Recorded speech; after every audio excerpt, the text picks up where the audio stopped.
Hey everybody, this is the part 3 of our chapter number 4 called International Organizations. Part 1 and 2 हमारा already हो चुका है, तो इस वाले पार्ट में पार्ट नंबर 3 में हम करेंगे इंडिया एंड यूएन रिफॉर्म्स वाला जो हेडिंग है आपके चैप्टर में दिया हुआ है, ठीक है, वो हम इसमें करेंगे। और इसमें एंड में जो आपकी हेडिंग दी हुई है कि UN in a unipolar world, ये हम इस वाले पार्ट में करेंगे। इससे पहले की जो भी हेडिंग्स थी हमारी वो सारे पार्ट 2 में हो चुकी है और पार्ट 1 में हो चुकी है। तो आपने ये वाले पार्ट्स नहीं देखे तो इनको जाके देख लेना, और अगर आपने देख रखे हैं तो इस वाली वीडियो को आप कंटिन्यू करो, लेक्चर खत्म करो अपना, और ये चैप्टर हमारा फिर कंप्लीट हो जाएगा। This is the last part. So let's begin international organisations, chapter number 4 part 3।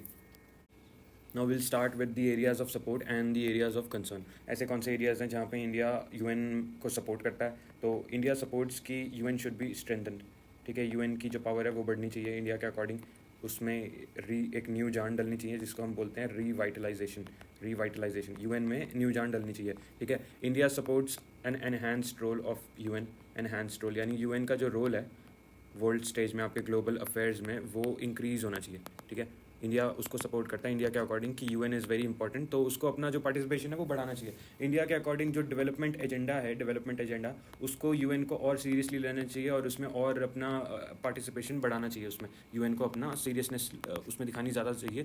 तो इंडिया उसमें भी यूएन को सपोर्ट करता है कि इसमें अपना पार्टिसिपेशन बढ़ाओ, कि ग्लोबल जो डेवलपमेंट है आपकी, ग्लोबली जो आपको एक डेवलपमेंट एजेंडा जो है इसको इंकरेज करना चाहिए, तो इंडिया इसमें भी सपोर्ट करता है। देन कोऑपरेशन अमंग स्टेट्स यानी कंट्रीज़ आपकी या नेशंस, उनके बीच जो कंट्रीज़ आपके ये कोऑपरेशन है, ये सब में यूएन को अपना एक सेंट्रल रोल निभाना चाहिए इंडिया के अकॉर्डिंग। तो इंडिया इसमें भी सपोर्ट करता है कि यूएन को यहाँ पे रोल लेना चाहिए और कोऑपरेशन को हमेशा इनकरेज करना चाहिए अलग अलग स्टेट्स में, ताकि हमारा कॉन्फ्लिक्ट हमारा रिड्यूस हो जाए, है ना। तो इसमें इंडिया कॉन्फ्लिक्ट रिड्यूस हो जाए, इसमें इंडिया हमेशा सपोर्ट करता है यूएन को। Now India believes that development should be central to the UN agenda. ये हमने ऑलरेडी कर लिया बात। It is vital pre condition for the maintenance of international peace and security. अभी पीस एंड सिक्योरिटी वाला पॉइंट इंटरेस्टिंग हो जाता है, जैसे हमने पिछले पार्ट्स में डिस्कस करा था, ठीक है। ये पीस एंड सिक्योरिटी वाला पॉइंट कुछ, अब वो कन्फ्यूजन था ना कि कुछ कंट्रीज बिलीव करती हैं कि UN should only be concern with humanitarian stuff and social justice वाला स्टफ, और पीस एंड सिक्योरिटी वाला जो पीस एंड वॉर वाली चीज़ें इसमें यूएन को पार्टिसिपेशन नहीं करना चाहिए।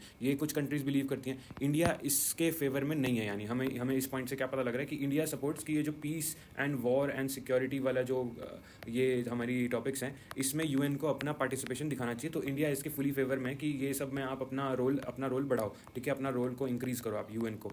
तो इसको भी सपोर्ट करता है India. Now some areas of concern, जो कि बड़े मेजर एरियाज ऑफ कंसर्न है, बड़ा मेन हाईलाइट है हमारे इस टॉपिक का, वो है कि यूएनएससी का कॉम्पोजिशन। यूएनएससी का कॉम्पोजिशन है जिसमें इंडिया को अपना एक प्रॉब्लम लगती है कि just like other countries India को भी प्रॉब्लम लगती है कि ये जो यूएनएससी जो मोस्ट इंपॉर्टेंट बॉडी है आपकी, मोस्ट इंपॉर्टेंट बॉडी है, इसमें रिप्रेजेंटेशन इज़ नॉट इनफ, ठीक है। इसमें रिप्रेजेंटेशन जो है आपकी it is not good enough, तो रिप्रेजेंटेशन ढंग से हो नहीं रही इंडिया के अकॉर्डिंग की जो यूएनएससी है इट शुड बी एक्सपैंड होना चाहिए। उसमें जो उसकी मेंबरशिप है वो बढ़नी चाहिए। मेंबरशिप कैसे बढ़नी चाहिए? जो मेंबरशिप है उसकी, यानी आपका जो non permanent as well as permanent members जो हैं, उसमें इंडिया कहता है कि यार इन दोनों में इंक्रीज़ होना चाहिए, दोनों की मेंबरशिप बढ़नी चाहिए। तो इंडिया यहाँ पे उसका एक कंसर्न है, कंप्लेंट करता है जो India. Then India considers that this has harm the representative character of the security council. Again वही यूएनएससी जो है वो यार बड़ी इंपॉर्टेंट बॉडी है, इसमें रिप्रेजेंटेशन का क्या मतलब होता है? जैसे आप डेमोक्रेसी में किसी को इलेक्ट करते हो, तो वो डेमोक्रेसी में जो इलेक्टेड इंडिविजुअल है they are suppose to be the representatives of everybody, ठीक है। अपने हर एक लोगों के रिप्रेजेंटेटिव होते हैं। रिप्रेजेंटेटिव मतलब आप किसी के बिहाफ पे, किसी बड़े से ग्रुप के बिहाफ पे उनका आप एक चेहरा बन रहे हो, ठीक है। तो अब यूएनएससी ग्लोब का तो चेहरा नहीं ढंग से रिप्रेजेंट कर पा रहा, क्योंकि इसमें आपकी आधी से ज़्यादा दुनिया की रिप्रेजेंटेशन तो है ही नहीं। जैसे हमने पहले ही बात करा था, इसमें 3 तो हमारी वो कंट्रीज़ हैं, ये वाली यूएस, यूके एंड फ्रांस, ये वेस्टर्न कंट्रीज़ है। 3 तो इतना सारा तो वेस्टर्न बायस है यहाँ पे।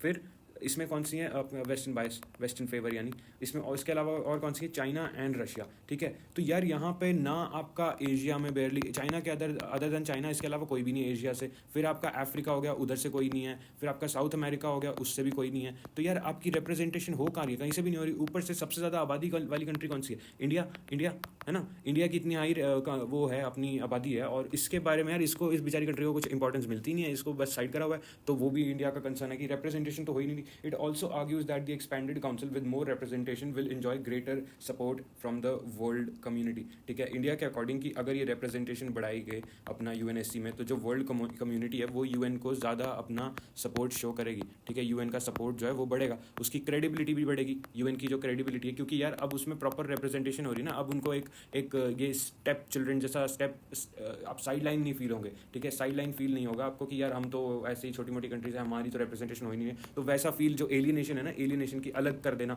वैसी वाली फीलिंग नहीं आएगी ढेर सारी कंट्रीज़ को। वाई? क्योंकि मेजॉरिटी ऑफ जो वर्ल्ड है वो तो रिप्रेजेंट हो ही नहीं पा रहा आपका यूएनएससी में। तो अगर आपने वो फिक्स कर दी चीज़, वो आपने फिक्स कर दिया, तो वो जो कंसर्न है वो हट जाएगा, ठीक है। ये एलियनेशन वाला कंसर्न हट जाएगा और यूएन की जो क्रेडिबिलिटी है it will increase, greatly increase, drastically increase हो जाएगी। अब ये जो हमने मेंबरशिप को इंक्रीज करने की बात करी, अब हमें एक चीज़ याद रखनी होगी कि इन 1965 में जो आपके नॉन परमानेंट मेंबर्स हैं, नॉन परमानेंट मेंबरशिप जो है इसकी यूएनएससी की, ये हुई थी इंक्रीज फ्रॉम 11 to 15, ठीक है। तो यहाँ तो ये इंक्रीज़ हुआ है, बट जो आपका परमानेंट मेंबरशिप है ना, आपकी P5 कंट्रीज़ जो हैं, उसको कभी इंक्रीज़ करा ही नहीं गया आज तक, इतने टाइम तक। 1945 से आज तक, अब आप देखो कौन सा साल आज का, 2024 आज का है, आज तक इंक्रीज़ नहीं हो पा रही ये P5 की मेंबरशिप। तो नॉन परमानेंट आपने इंक्रीज़ कर भी दिए, तो यार आप उससे फ़र्क क्या पड़ रहा है, क्योंकि आप मेन तो इंक्रीज़ कर ही नहीं। But there was no change in the number of permanent, blah blah blah. The fact remains that the overwhelming majority of the UN General Assembly members now are developing countries. अब हमें ये तो true fact है, ठीक है। ये तो hard reality है आपकी कि यूएन जनरल असेंबली जो है हमारी, इसकी मेजॉरिटी ऑफ जो जनता है यहाँ पे, जो मेजॉरिटी ऑफ यहाँ पे आपका पार्टिसिपेंट्स हैं यहाँ पे, मेजॉरिटी ऑफ पार्टिसिपेंट्स, वो सारे कौन हैं पार्टिसिपेंट्स? वो सारे जो कंट्रीज़ है इसकी मेंबर कंट्रीज़ हैं, वो लोग कौन है? They are all primarily developing countries या स्टेट्स कह लो, ठीक है, डेवलपिंग स्टेट्स। तो यार आप इन्हीं को इंपॉर्टेंस नहीं दे रहे अपने यूएनएससी में, तो ये कोई बात थोड़ी ना हुई। तो therefore India argues that they should also have a role in shaping the decision of security council which affects them. Again UNSC जब डिसाइड कर रहा है, वो डिसाइड सबके लिए कर रहा है ना, जो चीज़ें कर रहा है पूरे वर्ल्ड को अफेक्ट कर रहा है, पूरे वर्ल्ड को अफेक्ट कर रहा है अपने डिसीजन से। और जब पूरे वर्ल्ड को इफेक्ट आ रहा है, तो इज़ इट नॉट राइट कि उस बॉडी में पूरे वर्ल्ड के रिप्रेजेंटेटिव्स का भी पार्टिसिपेशन होना चाहिए, है ना? बात तो सही है, वो होना चाहिए। इसलिए इंडिया कहता है कि यार यूएनएससी में थोड़ी सी अपनी मेंबरशिप बढ़ाओ, रिप्रेजेंटेशन बढ़ाओ। India supports an increase in the, ये हो गया हमारा, it representatives have argued that the activities of SC have greatly expanded. हाँ भाई, अब यूएनएससी की जो एक्टिविटीज़ हैं वो बहुत ज़्यादा, इसका जो है स्कोप बढ़ चुका है, इसका स्कोप पहले से बहुत ज़्यादा बढ़ चुका है, 1945 से बहुत ज़्यादा हो चुका है इसका स्कोप। अब स्कोप ज़्यादा हो चुका है, व्हेन स्कोप हैज़ रिजन, जब स्कोप बढ़ चुका है, तो यार आपको इसकी जो वो मेंबरशिप है वो भी बढ़ानी चाहिए ना। आपको मेंबर्स भी हैं इसके, वो भी इंक्रीज़ करने हैं, वो क्यों नहीं कर रहे आप? ठीक है, वो इसलिए नहीं कर रहे क्योंकि आपके अपने वेस्टेड इंटरेस्ट हैं। तो वहाँ पर इंडिया करता है कंप्लेन, वहाँ पर ये आपका ये एरिया ऑफ कंसर्न है, इंडिया को थोड़ा सा यहाँ पे एक प्रॉब्लम होती है कि ये क्यों कर रखा है। The success of security council action depends upon the political support. अब वही है, यूएनएससी को जो पावर आ रही है, ठीक है, इसकी सीरियसनेस किस वजह से, कि इसको सब लोग सपोर्ट शो कर रहे हैं, इसको बाकी दुनिया वो सपोर्ट शो कर रही है ना कि यार ये एक सीरियस वो ऑर्गेनाइजेशन है, मोस्ट इंपॉर्टेंट बॉडी है। तो अब आपको इसमें इतना सारा सपोर्ट मिल रहा है, तो इस सपोर्ट को अगर आपने नहीं जाने देना, ठीक है, अगर हट जाएगा, अगर आप इसमें चेंजेस नहीं लाओगे, तो अगर आपने ये चीज़ नहीं होने देनी ना कि वो सपोर्ट हट जाए, अगर आपने उसको होने से रोकना है, तो आप में इसमें थोड़ी सी रिप्रेजेंटेशन बढ़ानी पड़ेगी, ताकि बाकी सबको भी लगे कि यार हमारी भी स्टेक्स हैं इसमें, ठीक है, हमारा भी कुछ करने का यहाँ पे रीज़न है, यहाँ पे रीजन्स टू पार्टिसिपेट हमारे, ठीक है, यहाँ पे हम भी कुछ कर पा रहे हैं। तो ये तो होना ही चाहिए, क्योंकि अगर फिर वो जो मेजॉरिटी सपोर्ट है आपका वही चला गया ना, तो फिर आपकी जो ये ऑर्गेनाइजेशन है ये हट के रह जाएगी, किसी को कोई मतलब नहीं। We will be back to square one, यानी क्या होता था पहले के टाइम में, वही आपस में लड़ाई हो रही है, कोई ऑर्गेनाइजेशन नहीं है, ब्ला ब्ला ब्ला, वही जैसे लीग ऑफ नेशंस वाले केस में हुआ था।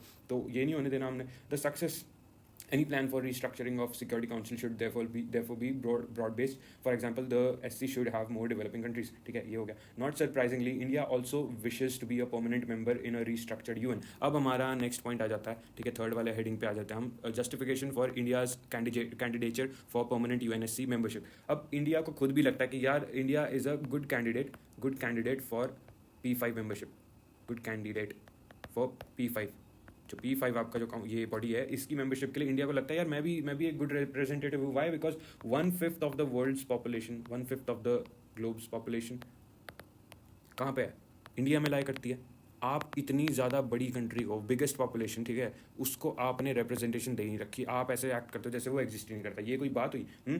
तो ये एक पॉइंट है इंडिया की जस्टिफिकेशन के लिए। Moreover, India is also the world's largest democracy. अब अगेन ये हमारा सेकंड पॉइंट है, वर्ल्ड्स लार्जेस्ट डेमोक्रेसी। यार इतनी मुश्किल कंट्री को इतने टाइम से कोलैप्स होने से भी रोक रखा है और ठीक ठाक चलाने में हम लोग सक्षम हैं। तो यार उसको कुछ तो क्रेडिट दो, कुछ तो उसको आप इंक्लूड करो अपने उसमें। आप उसको इंक्लूड ही नहीं कर रहे। दुनिया की सबसे बड़ी डेमोक्रेसी, इतनी मुश्किल कंट्री जहाँ पे थाउजेंड्स ऑफ आपकी सारी लैंग्वेजेस है, थाउजेंड्स ऑफ राइटिंग सिस्टम्स है, वहाँ पे आपने डेमोक्रेसी जैसे कॉन्सेप्ट को वहाँ पे आपने ठीक ठाक डिसेंटली वहाँ पे आपने इम्प्लीमेंट कर रखा है, ठीक है, डिसेंटली आपने उसकी सक्सेस करा रखी है, उसके बावजूद उसको कोई भी उसका क्रेडिट नहीं मिल रहा कि यूएनएससी में उसकी मेंबरशिप तो होनी चाहिए ना, ऐसी कोई आई गई कंट्री थोड़ी ना। वो एक हमारा सेकंड कंसर्न है। Its role in the UN peacekeeping efforts is a long and substantial one. अब ये हमारा थर्ड पॉइंट है इसी वाले जस्टिफिकेशन वाले हेडिंग में, कि ये जो पीस कीपिंग फोर्सेज है ना, यूएन की पीस कीपिंग फोर्सेज, इसमें इंडिया का one of the highest participation है, one of the highest participation, ठीक है। इंडिया इतनी सारी अपनी वहाँ पे ये यूएन में फोर्सेज भेजता है ना, one of the highest participation. India UN forces में सबसे one of the most contributing countries है, हाईएस्ट कंट्रीब्यूटिंग कंट्रीज। तो द कंट्रीज इकोनॉमिक, तो ये हमारा एक थर्ड पॉइंट हो जाता है यार। आपका जो ये ऑर्गेनाइजेशन है, इसको चलाने के लिए इसकी जो पीस कीपिंग फोर्सेज है, पीस कीपिंग फोर्सेज की वजह से तो यूएन की सीरियसनेस आप ग्राउंड लेवल पर भी देख सकते हो, ठीक है। जब भी सेव वेव करना हो, कुछ भी अपने लड़ाई रुकवानी हो, तो यूएन वहाँ पे पहुँच जाता है। अब वहाँ पे पहुँच जाता है, वहाँ पे जो सोल्जर्स है, वो सोल्जर्स आ कहाँ से रहे हैं, ठीक है, उसमें से highest, one of the highest supply soldiers का कहाँ से आ रहा है, इंडिया से आ रहा है वो। तो यार आप उसका कुछ भी आप रिस्पांस में आप उसकी कुछ दे ही नहीं रहे उसके रिटर्न में, मतलब इतना तो बनता है ना, यूएनएससी में तो सीट बनती है उसके एक नाम पे। तो वो हमारा एक थर्ड कंसर्न है। फोर्थ हमारा क्या है, it is a emerging, one of the fastest emerging economies, वही हमारा as old point, fastest emerging economy. तो ये one of the fastest emerging economy है दुनिया की, बहुत ही सुपर फास्ट इकोनॉमीज में से एक इंडिया। तो इतना ज़्यादा ये ऐसी इमर्ज कंट्री कर रही है कंट्री, तो आप इसको यूएनएससी में तो सीट के बेसिस पे बनती है। India has also made regular financial contributions to the UN and never faltered on its payments. Again, जो ये हमारा फिफ्थ पॉइंट है कि जो आपका पैसे की बात आती है ना, तो इंडिया ने ढेर सारा अपने हिसाब से जो भी है यूएन में हमेशा सपोर्ट करा, और जो पेमेंट का टाइम है उसमें कभी भी गड़बड़ नहीं करी, ठीक है। रेगुलरली हमेशा टाइमली उसने हमेशा अपनी पेमेंट्स वगैरह सब कुछ, मतलब जो भी कंट्रीब्यूशन देना होता है वो सारा एट टाइम सब कुछ अपना फंड करा है इंडिया ने। तो उसके बेसिस पे ये हमारा फिफ्थ पॉइंट है। India is aware that permanent membership of the security council of the security council also has symbolic importance. भाई सिम्बॉलिक इंपॉर्टेंस तो है इसका, ये इसलिए इंडिया मांग भी करता है इसका। It signifies a countries growing importance. अब भाई ग्रोइंग इंपॉर्टेंस सिग्निफाई करता है ये, ठीक है। ये हमारा सिक्स पॉइंट है। सिक्स पॉइंट की ग्रोइंग इंपॉर्टेंस सिग्निफाई होती है आपकी अगर आप यूएनएससी के मेंबरशिप में आ रहे हो, ठीक है, परमानेंट मेंबरशिप में, P5 में अगर आप इसमें आ रहे हो। अब ग्रोइंग इंपॉर्टेंस सब लोग इंडिया की ग्रोइंग इंपॉर्टेंस को एक्नॉलेज करने पर लगे हुए हैं, ठीक है, उसको सब लोग एक्नॉलेज कर रहे हैं, बट आप यूएनएससी में मेंबरशिप क्यों नहीं दे रहे उनको? ये क्वेश्चन आ जाता है ना कि वो क्यों ना रहे। अगर इंडिया को इसकी मेंबरशिप मिल जाती है, यूएनएससी की मेंबरशिप मिल जाती है, तो उसका फॉरेन पॉलिसी में बहुत ज़्यादा एडवांटेज मिलेगा उसको, ठीक है। उसको कहाँ पे एडवांटेज मिलेगा? फॉरेन पॉलिसी में एडवांटेज मिलेगा, उसकी पावर बढ़ जाएगी। अभी जैसे हमने बात करी ना, क्या उसका बढ़ेगा? सिम्बॉलिक स्ट्रेंथ यानी सिम्बलिज्म वाइज कि सिम्बॉलिक स्ट्रेंथ की नाम से ही आपका इंडिया का बोलबाला बढ़ जाएगा, ठीक है, कि इंडिया तो वाओ देखो इसका मेंबरशिप इतनी, यूएनएससी का पार्ट है ये, तो वो तो ना कूल ग्रुप का मेंबर बन जाना। तो उसकी तरह फॉरेन पॉलिसी में कंडक्ट करने में उसको एक एडवांटेज होगा, हमेशा एडवांटेज होगा, क्योंकि आप एक यूएनएससी मेंबर हो, तो it would be an advantage. आप किसी भी फॉरेन इंटरेक्शन आपका ग्लोबल अरीना में कर रहे हो, तो वहाँ पे इट्स ऑलवेज अ पॉजिटिव कि आप ऐसे क्लब के मेंबर हो। The reputation for being powerful and makes you more influential, influence भी बढ़ जाएगी इंडिया की, अभी भी है, बट इससे और ज़्यादा सॉफ्ट पावर जो बोलते हैं ना इंडिया की सॉफ्ट पावर, वो बढ़ जाएगी, और ज़्यादा बढ़ जाएगी।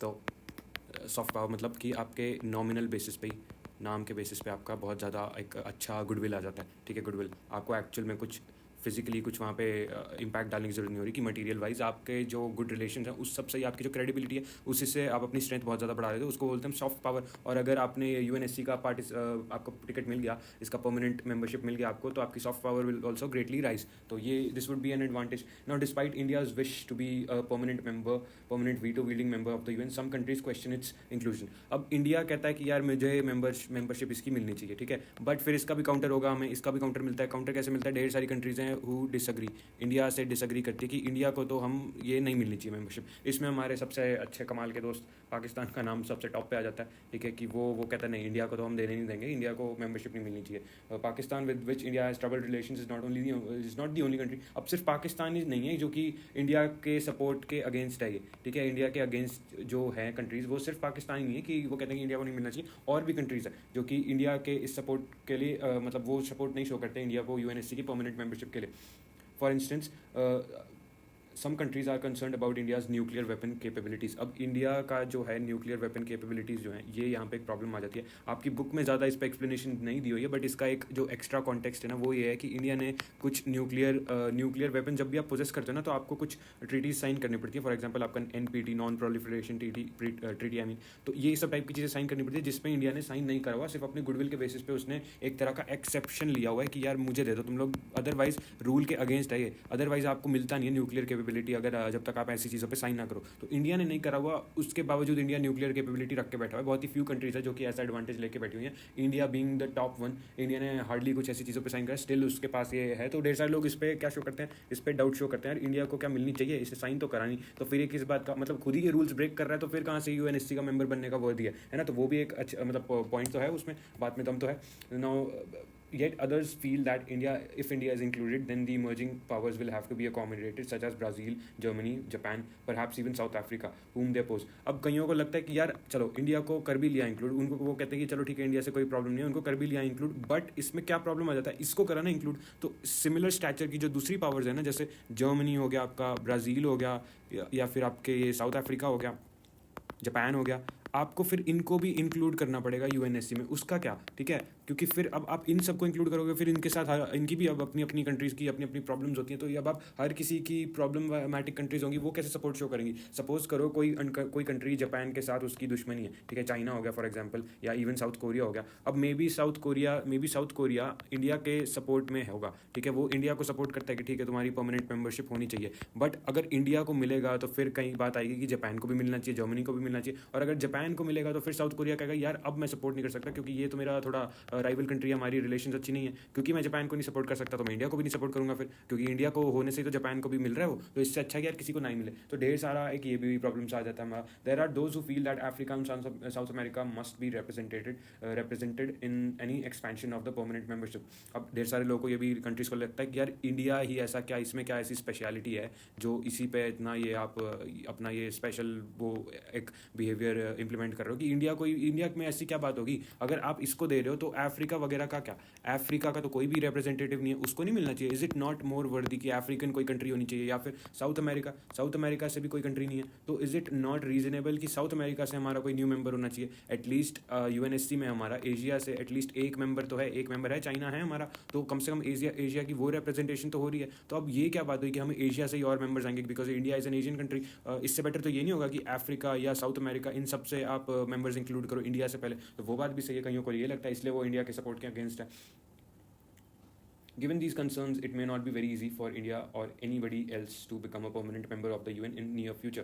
अब यही है, ये हमारा ये यहाँ पे आ जाता है हमारा लास्ट वाला पॉइंट कि रियलिटी चेक। अब ये इन सारे पॉइंट्स की वजह से इट इज़ मतलब रियलिटी यही है कि यार इतनी ईजिली हमको ये मेंबरशिप मिलने वाली नहीं है। बहुत टाइम से चलता आ रहा है, डेकेड्स हो गए ये सब की मांग करते हुए, बट आज तक इसमें कुछ हो नहीं पा रहा, क्योंकि अभी हमने पढ़ा कि इसका अगर होने लगती है कुछ बात तो फिर दूसरे प्रॉब्लम्स आ जाते हैं, तो कुछ ना कुछ करके हमारी गाड़ी रुकी जाती है, जिसकी वजह से रियलिटी चेक हमें मिल जाता है कि यार ये होना नहीं है। आप बात करते रहो, बोलते रहो, मांग करते रहो, बट इतना इजीली ये होगा नहीं। पहली बात तो P5 कंट्रीज अपना वो छोड़ेंगे ही नहीं, ठीक है, वो अपना एडवांटेज छोड़ेंगे ही नहीं, वो स्ट्रॉन्गेस्ट कंट्रीज है, वो ऐसे किसी को देने नहीं देंगे। और अगर सपोज करो बाई चांस उन्होंने कह भी दिया कि चलो ठीक है हम दे देते हैं, तो उसके साथ जो 10 दूसरी प्रॉब्लम्स आती है ना वो अपने आप आपके रास्ते बंद कर देगी, ठीक है। सपोज करो P5 कंट्रीज मान भी गई ना, बट उसके बाद जब मान गई और फिर वो जो प्रोसेस स्टार्ट हुआ इंक्लूड करने का इंडिया को, तो उसमें आगे जाके ढेर सारी रुकावटें आ जाएंगी, जिसकी वजह से इंडिया की मेंबरशिप रुकी जाएगी, परमानेंट मेंबरशिप UNSC की, जैसे हमने अभी पढ़ा ढेर सारे दूसरे इशूज़ जो आ जाते हैं। तो उसके बेसिस पे that is our reality check. यहाँ पे हमारा ये वाला India and reforms, UN reforms वाला टॉपिक खत्म हो जाता है। नेक्स्ट हमारा लास्ट है UN in a unipolar world order. अब यूनिपोलर वर्ल्ड का मतलब क्या होता है? यूनिपोलर वर्ल्ड मतलब जहाँ पे एक सिंगल पावर डोमिनेट कर रही है, ठीक है, सिंगल पावर इज डोमिनेटिंग। जैसे यूनी मतलब क्या होता है? यूनी मतलब सिंगल, ठीक है, यूनी मतलब सिंगल। अगर ये मल्टी होता यहाँ पे, अगर ये मल्टी होता तो यहाँ नहीं बहुत सारे, ठीक है, उसका मतलब क्या होता है? मैनी हो गया ना, उसका मतलब अलग अलग आइडेंटिटीज़ होती। तो मल्टी की जगह यहाँ पे यूनिपोलर यानी एक पोल आपका यानी पावर सेंटर, ठीक है। तो यूनिपोलर यहाँ पे किसको रेफर करा जा रहा है? यहाँ पे अगर हमने चैप्टर 1 में जो पढ़ा था एंड ऑफ बाइपोलैरिटी वाला जो चैप्टर था, वो क्या था? एंड ऑफ बाइपोलैरिटी, ठीक है, बाइपोलैरिटी। इसमें बाय का मतलब क्या हुआ? बाय मतलब टू यानी 2 पावर सेंटर्स हुआ करते थे जो कि उसका एंड हो गया, एंड ऑफ बाइपोलैरिटी। यानी पहले सोवियत यूनियन हुआ करता था और क्या होता था आपका USA, और फिर कोल्ड वॉर जब हमारी खत्म होती है सोवियत यूनियन के डाउनफॉल से, ये हट जाता है, सोवियत यूनियन हमारा डिसइंटीग्रेट हो जाता है, विनर कौन बचता है हमारा, यूएसए बन जाता है। तो उसके बाद हमारा वर्ल्ड ऑर्डर कौन सा आ जाता है, यूनिपोलर वर्ल्ड ऑर्डर हमारा स्टार्ट हो जाता है। तो now will talk about UN in a unipolar world. अब ढेर सारे लोग कंट्रीज़ को ये लगता है कि यार जो यूनिपोलर डोमिनेंस है यूएसए की, जो सिंगल हैंडेड उसकी सिंगुलर डोमिनेंस है, इसमें शायद यूएन अपना थोड़ा सा उसको एक काउंटर प्रोवाइड कर सकता है, उसको एक तरह का मैच उस मतलब एक बैलेंस प्रोवाइड कर सकता है, अदरवाइज तो वो यूएसए खुद ही सारा हाईजैक कर जाएगा। तो हमारे क्वेश्चन आते हैं can UN do this, can UN do this thing, ठीक है। ये क्वेश्चन आ जाता है कि ये ढेर सारे लोगों का क्वेश्चन है कि क्या यूएन इतनी पावर अपनी बना सकता है कि वो यूएसए को चैलेंज करने लग जाए। Can it help maintain a dialogue between the rest of the world and the US and prevent America from doing whatever it wants. अब अमेरिकन हेजेमनी जिसको हम बोलते हैं, अमेरिकन हेजेमनी, ये वही है, अपने हिसाब से इसको जब जो करना होता है, यूएसए स्ट्रॉन्गेस्ट कंट्री है तो जब उसको जो करना होता है वो अपने हिसाब से करता है, ठीक है, गुंडागर्दी कर लेगा, जब उसको जो मर्जी होती है अपने कन्वीनियंस पे कर लेता है। तो हम क्वेश्चन आ जाता है can UN counter this, can UN stop this, can UN stop this, कर सकता है इसको, ये रोक सकता है। तो ये हम यहाँ पे डिस्कस करेंगे। US power first of all can not be easily check, ठीक है, ये तो हमें सबसे पहले ही समझना पड़ेगा कि सोवियत यूनियन के डिसअपीयरेंस के बाद यूएसए अकेला सुपर पावर है, उसकी मिलिट्री इकोनॉमिक स्ट्रेंथ अनमैच्ड है और कोई उसको राइवल कर नहीं पा रहा। अब ऑब्वियसली थोड़ा अगर हम अपडेट कर ले अपने एनसीईआरटी को अपडेट कर ले तो China is gradually rising to that spot and it's challenging USA, ठीक है, चैलेंज कर रहा है वो यूएसए को। तो वो आपका थोड़ा लेटेस्ट इन्फॉर्मेशन हो जाएगी, बट हम एनसीईआरटी के हिसाब से चलेंगे जो इसमें दिया हुआ है। तो इसमें यही दिया हुआ है कि USA is unmatched, USA is unchallenged, कोई इसको अभी मैच नहीं कर पा रहा, ठीक है। सेकंड इज कि UN with in the UN influence of US is considerable. अब यूएस की बाहर भी इन्फ्लुएंस बहुत ज़्यादा है, बहुत ज़्यादा उसकी इन्फ्लुएंस यूएन के बाहर भी, और जो यूएन के अंदर है विद इन यूएन भी कौन डोमिनेट करता है, यूएस डोमिनेट करता है। भाई सबसे ज़्यादा वहाँ पे फंडिंग कौन प्रोवाइड करता है, यूएस प्रोवाइड करता है, ठीक है, यूएस वहाँ पे फंडिंग प्रोवाइड करता है। वीटो पावर किसके पास है, यूएसए के पास है वीटो पावर, मतलब अदर कंट्रीज भी हैं बट वीटो पावर यूएसए के पास भी है, तो वहाँ पे भी है। जो इतना सारा जो आपका एक तरह का जो उसको फाउंडिंग मेंबर जिसको बोल सकते हो कि किसने करवाया था, ये यूएसए ने तो करवाया था, यूएसए ने ही अपनी ये बनाई ही ऑर्गेनाइजेशन, यूएसए ने अपने एफर्ट्स हैं प्राइमरी, मतलब ढेर सारी दूसरी कंट्रीज़ का भी है बट यूएसए का बहुत ज़्यादा उसमें कॉन्ट्रीब्यूशन रहा है। तो आप कह रहे हो कि ये जो उसने ऑर्गेनाइजेशन बनाई है यही इसी को चैलेंज करते हैं और इसी के हेजेमनी को रिमूव करने की एक्सपेक्टेशन रख रहे हो, तो ये तो बड़ा मुश्किल हो जाएगा। सबसे पहले तो हमें यही समझना पड़ेगा, as the single largest contributor to the UN, USA has unmatched financial power, ठीक है, फाइनेंशियल पावर इसको बेयरली कोई मैच कर पाएगा, ठीक है, मे बी चाइना थोड़ा सा कर लेगा बट अभी तो फिलहाल तो यूएस ही है जो कि सारी यूएन को जो चलाता है ना, कौन चलाता है, यूएस ही चलाता है। अगर यूएस नहीं होगा तो यूएन नहीं होगा, ऐसे वाली भी कई लोगों का व्यू है। The fact that UN is physically located with in the US territory gives Washington additional sources of influence. अब हमारा एक और पॉइंट ये आ जाता है कि यूएन जो है it is located with in USA के अंदर लोकेटेड वहाँ पे है। अगर आप इसके हेडक्वार्टर्स वगैरह तो देखो तो कहाँ पे यूएसए के अंदर लाई करता है, ठीक है। तो वॉशिंगटन मतलब जो यूएसए की कैपिटल है, it gives a lot of leverage on to Washington to influence UN का जो भी मैकेनिज्म है उसकी वर्किंग है, इस सबको इन्फ्लुएंस यूएसए बड़ी इजीली कर पाता है, क्योंकि यार उसके अंदर ही घर की बात होगी ना कि वहीं लोकेटेड है, हम ही संभाल लेंगे। कहने की बात होगी कि वर्ल्ड फॉरम है बट मैच तो खुद ही कर लेते हैं ना, वो सब कुछ खुद ही हैंडल कर लेते हैं। The fact the US is also has many nationals in the UN bureaucracy. अब यूएन को चलाने वाले लोग हैं यूएन के ब्यूरोक्रेट्स, ठीक है, ब्यूरोक्रेट्स ये, ठीक है। और ये लोग कहाँ से आते हैं, ये हैं यूएस से, ये ज़्यादातर अमेरिकन हैं इसको चलाने वाले। अब यार वो इट लाइज इन यूएस के अंदर तो लाई करता है इनका ये यूएन का हेडक्वार्टर्स वगैरह, और मतलब यूएन की जितने भी बिल्डिंग्स वगैरह हैं वो सारा प्राइमरीली यूएसए के अंदर लाई करता है। और वहाँ पे जो ब्यूरोक्रेट्स काम करेंगे तो वो ऑब्वियसली अमेरिकन ही होंगे, तो वो भी एक एडवांटेज दे देता है, तो वो अपना कंट्री को ऑब्वियसली फेवर करेंगे, उस पर्सपेक्टिव से देखेंगे। How can we expect them to be unbiased, ठीक है, उनसे एक्सपेक्टेशन रखना कि तुम बिल्कुल ही अनबायस्ड हो के दुनिया का भला सोचो, वो तो यार होगा नहीं ना, वो बड़ा मुश्किल सा आइडियलिस्टिक सी चीज़ है, इम्पॉसिबल सा चीज़ है वो, इतना ईजिली वो पॉसिबल होगा नहीं। In addition with its veto power UN can stop any moves. भाई कोई भी उस पर अगर उसको कुछ भी प्रॉब्लमैटिक व्यू लगता है उसको, तो US can simply stop it through veto use करके रोक देगा वो अपने हिसाब से, बस ये उसका गाड़ी खत्म। यहाँ पे कोई मैटर नहीं करता, चाहे जितने भी बंदे अग्री करते रहे, वो अकेला मेंबर रोक देगा उसको। अगर उसकी अथॉरिटी को कोई भी क्वेश्चन करता है, उसकी सुपीरियरिटी को अगर कोई भी क्वेश्चन करता है, ठीक है, तो वो उसके वीटो से उसको रोक देगा, उसको आगे बढ़ने नहीं देगा। तो ये अपना एक उसका एडवांटेज है। और जो चॉइस है हमारा सेक्रेटरी जनरल, जैसे हमने पिछले वीडियोस में भी बात करी थी कि secretary general is the most public representative of UN, most public figure है ये यूएन का, ठीक है, मोस्ट पब्लिक फिगर। और इसको हम बोल सकते हैं कि चलता फिरता यूएन है ये, यूएन इन ह्यूमन फॉर्म, ठीक है। ये इंसान नहीं है, यूएन को रिप्रेजेंट करने वाला इंसान होता है, मतलब बंदा होता है। तो ये बेसिकली यूएन है जो कि ह्यूमन फॉर्म में, और इसको इलेक्ट करने में किसका पार्टिसिपेशन होता है, इन्फ्लुएंस बहुत सारी होती है यूएसए की इन्फ्लुएंस इसमें ढेर सारी होती है। तो यार अब आप इसी को जो रिप्रेजेंटेटिव है यूएन का, उसी को इलेक्ट करने में इतना ज़्यादा आपका बायस है, फेवर है यूएसए का, तो कैसे आप एक्सपेक्ट कर सकते हो कि यूएन उसको चैलेंज करेगा? Nevertheless let's look at the positive things, ठीक है। तो इसमें हम थोड़ा सा सिल्वर लाइनिंग पे बात करेंगे कि यार चलो ठीक है, यूएन का बायस वो पूरी तरह यूएसए की हेजिमनी को चैलेंज नहीं कर सकता। The answer would be no कि यूनिपोलर वर्ल्ड में यूएन क्या कर सकता है यूएसए को challenge? The answer is no, ठीक है, it's a big no. But silver lining हमारी ये है कि कम से कम कुछ ना से तो कुछ बेटर ही है ना, ये कि it is still better than nothing. जब ये नहीं था तो भाई देखो कितना ज़्यादा वॉर्स हो रही थी और कोई ऑर्डर नहीं था, देयर वॉज नो ऑर्डर, ठीक है। तो उस सब से तो बेटर ही है, उस सब सिचुएशन से तो बेटर ही है। और पहले तो हमें कुछ बोलने को भी नहीं मिलता था बाकी कंट्रीज़ को। एटलीस्ट अब हमारे पास एक प्लेटफॉर्म तो है जहाँ पे हम अपना एटलीस्ट बात तो रख पा रहे हैं। अब वो सुन नहीं रहे, कुछ नहीं हो रहा, वो अलग चीज़ है, बट कम से कम हमें अपना जो एक्सप्रेस करने का एक वो माध्यम है वो तो मिल रहा है, हमें एक वे मिल रहा है। So in a unipolar world US is dominant, the UN has served to bring the US and rest of the world into discussions over various issues. अब इतने सारे जो आपके इशूज़ हैं उस पर एटलीस्ट यूएन का सक्सेस ये तो है कि डिस्कशन स्टार्ट करवा रखा है यूएन ने, कम से कम पूरी तरह फ्लॉप तो नहीं हुआ, तो वो अच्छी पॉइंट है ना। It's a positive plus point है ये। US leaders, in spite of their frequent criticism of the UN, do see the organization as serving a purpose. अब US लीडर वो ढेर सारा कंप्लेन करते हैं कि US कंप्लेन्स कि यार ये जो UN है इसको हम ही चलाते हैं और ये इसका क्या है, हमने ठेका ले रखा है इसका।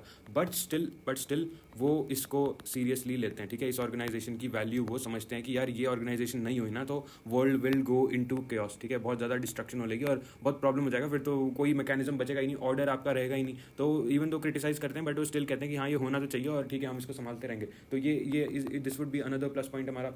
As for the rest of the world, the UN provides an arena in which it is possible to modify US attitudes and policy. कि चलो यार ठीक है, आप अब वही कि रेस्ट ऑफ द वर्ल्ड है आपका, रेस्ट ऑफ द वर्ल्ड ये जो है आपका, एटलीस्ट इनको यूएस से बात करने के लिए तो मौका मिल रहा है कम से कम। अब ठीक है आप उसको कह लो कि यार ये तो बड़ा एरोगेंट सी चीज़ होगी कहने में, बट अगर यूएन ना होता तो फिर आपको यूएसए से बात करने का भी कोई मतलब होता ही ना। आप छोटी सी पिद्दी सी कंट्री बन के रहते हो जिस वो आपको देखता तक ना, ठीक है। एटलीस्ट थ्रू यूएन आप कम से कम उसके साथ इंटरेक्ट तो कर पा रहे हो और US is also open to listening to what you have to say. बाकी वो अपनी मर्जी से देखता रहेगा बट कम से कम वो उससे तो बेटर है जो ऑल्टरनेटिव सिचुएशन थी। तो वो दैट इज़ ऑल्सो एक अच्छी चीज़ है। एक अगर आप वे फॉरवर्ड में लिखना चाहो कि एंड करना चाहो इस टॉपिक को तो that would be a way forward. ये हमें कंक्लूजन हमेशा पॉजिटिव ही रखना चाहिए, ठीक है, कि आगे जाके हमेशा बात अच्छी चलती रहे हमारी।